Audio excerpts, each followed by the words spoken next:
নমস্কার সবাইকে, welcome to my blog. আশা করছি আপনারা সকলে খুব ভালো আছেন। আর আপনাদের ভালোবাসাতে আমিও কিন্তু খুব ভালো আছি।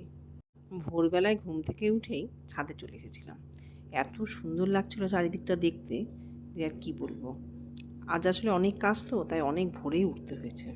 আর ভোরবেলাতে ছাদে খুব সুন্দর পাখির ডাকও শোনা যাচ্ছিল।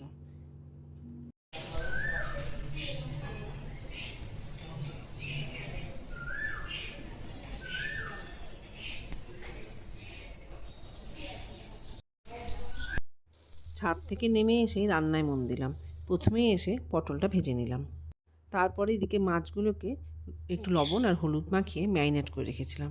আর এদিকে মাছের ঝোলের জন্য আলু এবং পটল কেটে নিলাম। আসলে যা যা সবজি ছিল মোটামুটি শেষ করে ফেলছি। তো দেখলাম ফ্রিজে একটু পটল একটু বেশিই ছিল, তাই জন্য পটলও ভাজলাম এবং মাছের ঝোলে আবার আলু পটলও দেবো। তো এইদিকে মাছগুলো ভাজা হয়ে গেল আমার। সত্যি কথা বলতে আজকে এত তাড়াহুড়ো করে সব কিছু করছি যে সব কিছু ভিডিও খুব ভালো করে করতে পারছি না। তো এই আবার ঝোল করবো বলে এই আলু পটলগুলো ভাজতে বসিয়ে দিলাম।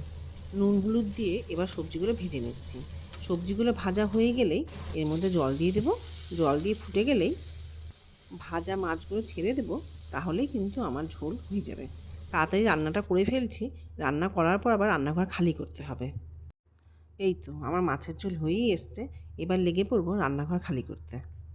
রান্নাঘর খালি করে সমস্ত জিনিসপত্র নিয়ে এসে এই সোফার ঘরে রেখেছি, একদম ডাম্প করে। কি বিচ্ছিরি লাগছে দেখতে না? আমার দেখেই বিরক্ত লাগছে, কিন্তু করতেই হবে, কারণ বাড়িতে আজকে একটা কাজ আছে তাই। রান্নাগুলো সমস্ত সরিয়ে রেখে এবং রান্নাঘর খালি হয়ে গেলে এবার চলে গেলাম জলখাবার করতে। সকালের জলখাবারে আজকে করছি ম্যাগি।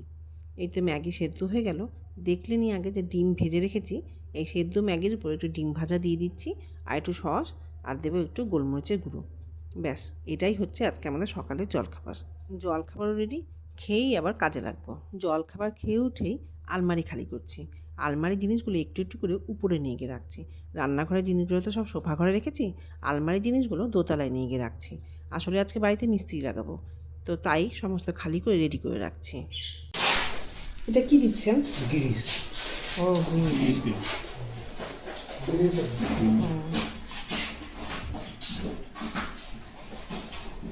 মিস্ত্রিরা চলে এসেছে, এবার ওনারা কাজে লেগে পড়বেন, তারই সমস্ত প্রস্তুতি চলছে।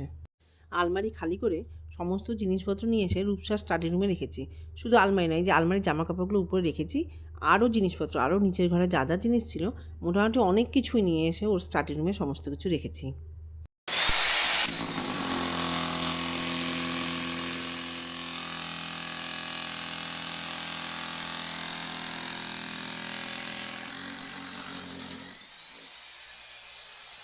প্রথমেই ভাঙাভাঙির কাজ আরম্ভ হয়েছে। এই পোর্শনটা পুরোটা কিন্তু ভাঙা হবে।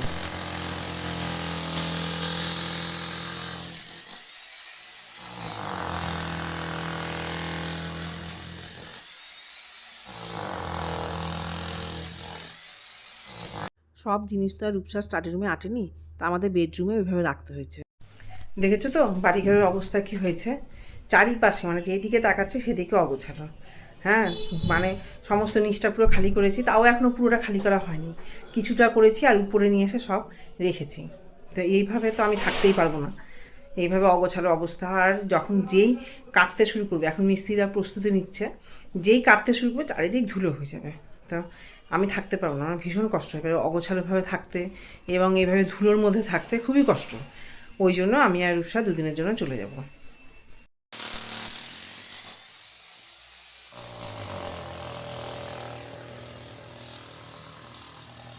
বেশ জোরগতিতেই কাজ চলছে, অনেকটাই কাজ হয়ে গেছে। শুধুই যে ধুলোবালির জন্য চলে যাবো তা নয়, আসলে মালদাতে তো বাবা মা একা একা আছে।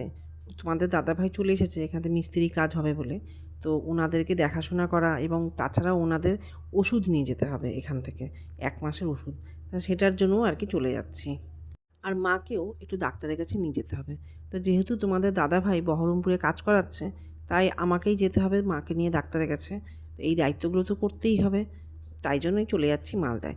কিছুদিন আমি থেকে আসলে ওনাদেরও একটু ভালো লাগবে। এবারে উপরে চলে এসেছি ব্যাগ গোছাতে। অল্পই জামা কাপড় নিয়েছি, কারণ বেশি দিনের জন্য তো যাচ্ছি না। যাচ্ছি খুব অল্প দিনের জন্যই, কারণ আমাকেও তো আবার ফিরে আসতে হবে। এখানে যে মিস্ত্রি কাজ করছে সেটা আমাকেও একটু দেখতে হবে, না দেখলে কিন্তু চলবে না। আর এই যে এগুলো হচ্ছে বাবা মার ওষুধ। বাবা এবং মা দুজনেরই ওষুধ, দুজনেরই প্রায় 1 মাসের ওষুধ। পুরোটা এই প্যাকেটের মধ্যে রয়েছে। তো এটাও কিন্তু আমাকে খুব দায়িত্ব সহকারে নিয়ে গিয়ে ওনাদের পর্যন্ত পৌঁছে দিতে হবে। তো এই আমি ব্যাগে এটা নিয়ে নিলাম। এই ব্যাগ গোছানো মোটামুটি প্রায় হয়েই এসছে।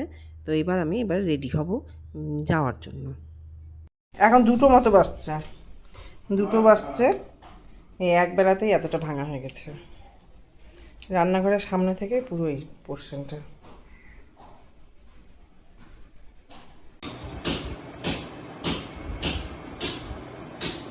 চলো আমরা এবার স্টেশনের জন্য রওনা দিচ্ছি। যে পুরো রেডি হয়ে গেছি, পুরো স্টেশনের জন্য রওনা দিচ্ছি। কিন্তু এর এখন টিভি দেখা কমেনি, সমানে টিভি দেখেই যাচ্ছে। এবার টিভি বন্ধ করে আমরা বেরোবো। আর চলো তোমাদের দেখিয়ে দিই যে কতটা ভাঙা হলো। এই বেরোনোর সময় এখন আমরা বেরোবো, এখন এতটা ভাঙা হয়ে গেছে, অনেকটা হয়ে গেছে।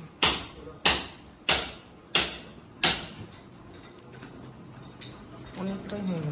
এই 4:30 নাগাদ তখন আমরা স্টেশনের জন্য রওনা দিচ্ছি। তখন পর্যন্ত এতদূর পর্যন্ত কাজ হয়ে গেছে। সকাল থেকে 4:30 পর্যন্ত এতটা কাজ আমি দেখে গেলাম। টোটো চলে এসেছে। এই আমি আর রূপসা এবার উঠে বসেছি টোটোতে। এবার আমরা রওনা দেব। আসছি।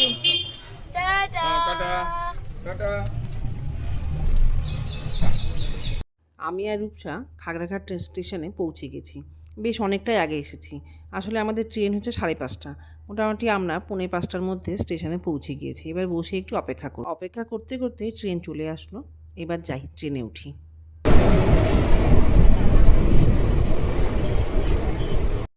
ট্রেনে উঠে আমরা নিজেদের সিটে বসে পড়েছি, আরাম করে বসে পড়েছি।